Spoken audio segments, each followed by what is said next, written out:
Love is like an onion, the poet Carol Ann Duffy once said. We all contain layers, and love is a slow undressing of all the parts of us that we wish to hide away. It is not easy to rid ourselves of these protective layers we have built around us, and when it is forced from us, our insecurities can make us act out, wrathful, with a vengeance. How dare you enter the sanctity of my innermost feelings? And now that you are here, how can I lose you? This is The Gods Are Alive, Acteon and Artemis, Vengeance of Vulnerability. Acteon was a famous Theban hero, son of the god Aristeus and Princess Autonoe.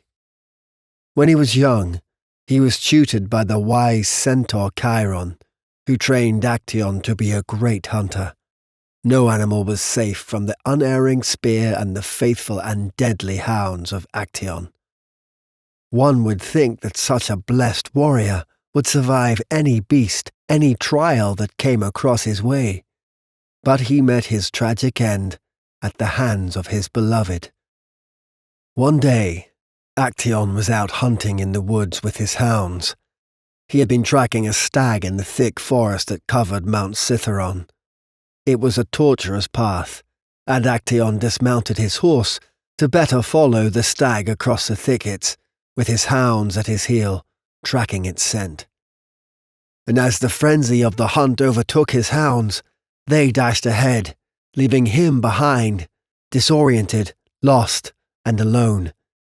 He had lost not only the prey he was tracking, but also his horse and his hounds.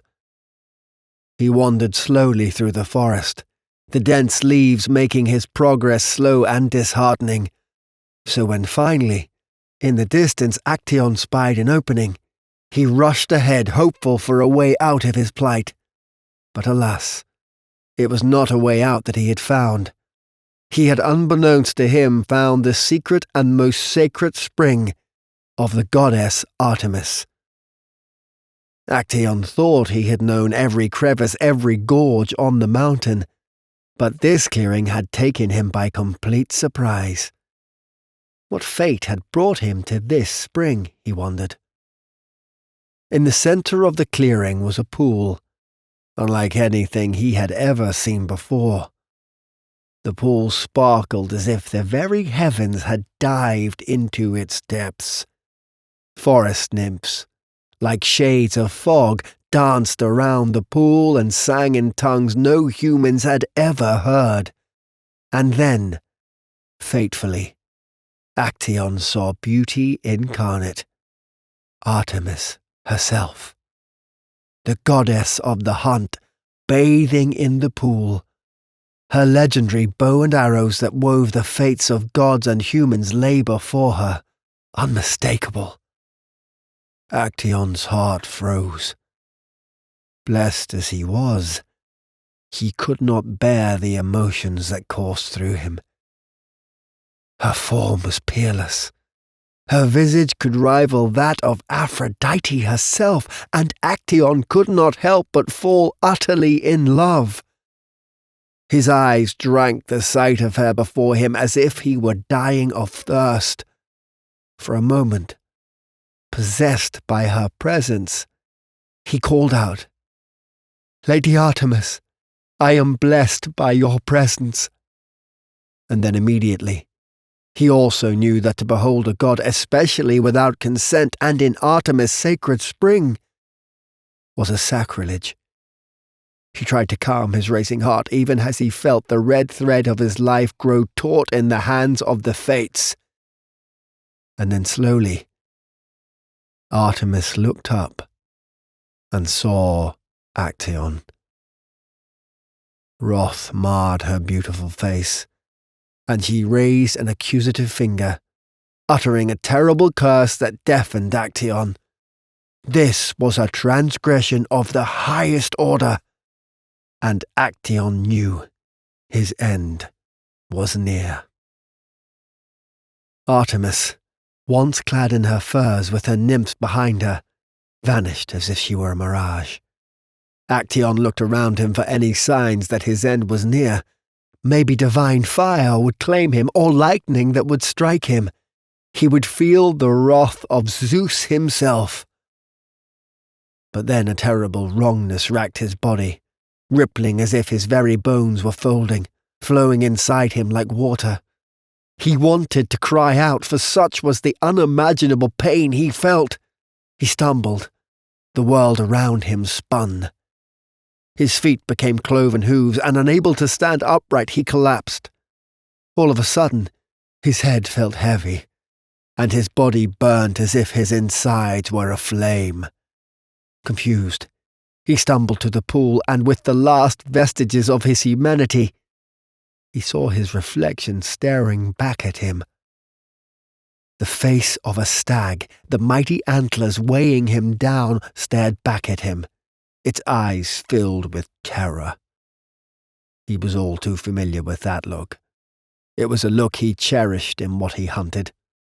But now it seemed he was among the wretched. Acteon had been transformed into a stag. Acteon, driven mad with horror, fear, and regret, called louder, unaware that he was, in fact, calling the machinations of his own death closer to him. His stag ears picked up the bounding feet of his own hounds, and then their eager snuffling, their bloodthirsty barking. Acteon felt a sharp pain of regret and guilt more than he felt the jaws of his own hounds as they tore into his flesh. They were, after all, doing what he had trained them to do. Even as his life bled out from him into the grass that had carried the footsteps of the goddess of the hunt, he still yearned for her, as a moth yearns for the sun.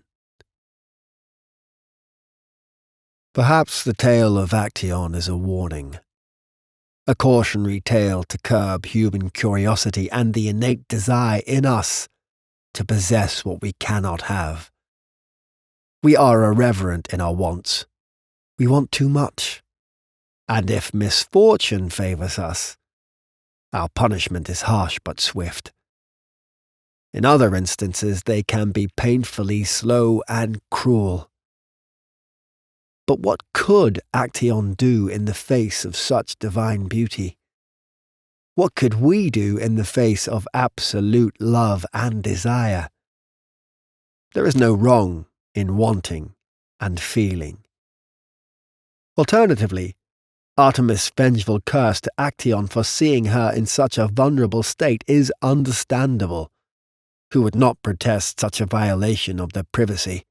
Trust and vulnerability is something built slowly and built together.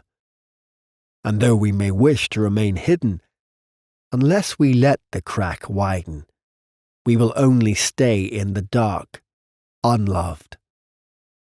Like Artemis, filled with mortification at being seen for who we are, we may tear asunder with malevolence what may be a long, devoted connection.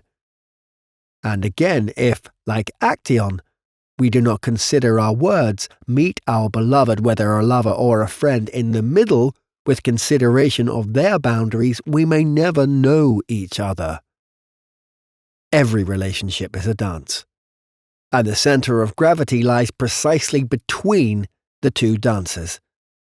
To be seen and understood by another. To let go of our insecurities and move to our rhythms.